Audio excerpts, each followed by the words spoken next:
இந்த தீபிகா மல்லியை நீதிபதி தமிழ்ச்செல்வி அவங்க கிட்ட ப்ரொடியூஸ் பண்ணணும், அவங்களுக்கு எதிராக இருக்கிற ஆதாரத்தை எல்லாம் அவசரமாக திரட்டி இருக்கிறாங்க.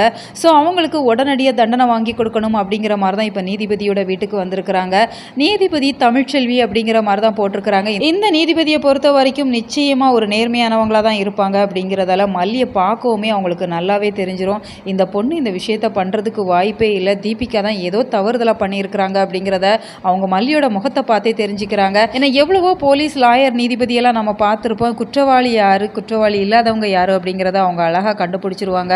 மல்லி முகத்தை பார்க்கவுமே அவங்களுக்கு நல்லாவே தெரியுது இந்த பொண்ணு எந்த ஒரு தவறும் இல்லை, தீபிகா தவறுதலாக மல்லியை அரெஸ்ட் பண்ணியிருக்கிறாங்க அப்படிங்கிற கோணத்திலே அவங்க பார்க்குறாங்க. அப்படிங்கிறதால மல்லிக்கு எதிரான ஆதாரங்களை கலெக்ட் பண்ணி பார்க்குறாங்க.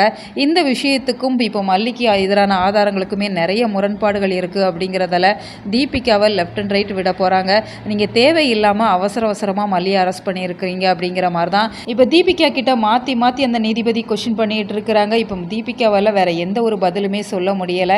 ஏன்னா அவங்க தான் நேர்மையாக இல்லையே, நேர்மையாக இருந்தாங்க அப்படின்னு சொன்னால் அவங்க எந்த ஒரு தயக்கமும் இல்லாமல் எல்லா விஷயங்களையுமே தைரியமாக அவங்க சொல்லலாம். ஆனால் அவங்களே செட் பண்ணியிருக்கிறாங்க. கதிரேசன் வாசு 2 பேரும் சேர்ந்து தான் சுடரோட இறப்புக்கு பிளான் பண்ணியிருக்கிறாங்க அப்படிங்கிற எல்லா விஷயமுமே அவங்களுக்கு தெரியும். அப்படின்னு சொன்னாலுமே இப்போ மல்லி மேலே இருக்கிற அந்த பழி உணர்வினால இப்போ வாசு மூலமாக இந்த ஒரு விஷயத்த பண்ணியிருக்கிறாங்க. அப்படிங்கிறதால இப்போ தீபிகா ரொம்பவே பதறி போயிடுறாங்க. ஏன்னா அவங்க முகத்தில் பயம் தெரியுது. அப்படிங்கிறதால அந்த நீதிபதியுமே நல்லாவே தெரிஞ்சுக்கிறாங்க. ஸோ தீபிகா செஞ்ச தவறை அவங்களுக்கு சுட்டி காட்டுறாங்க. இனிமேல் இது போல் கேஸோட நீங்கள் இங்கே வரக்கூடாது அப்படிங்கிற மாதிரி தீபிகாவை வார்ன் பண்ணி அனுப்பிடுறாங்க.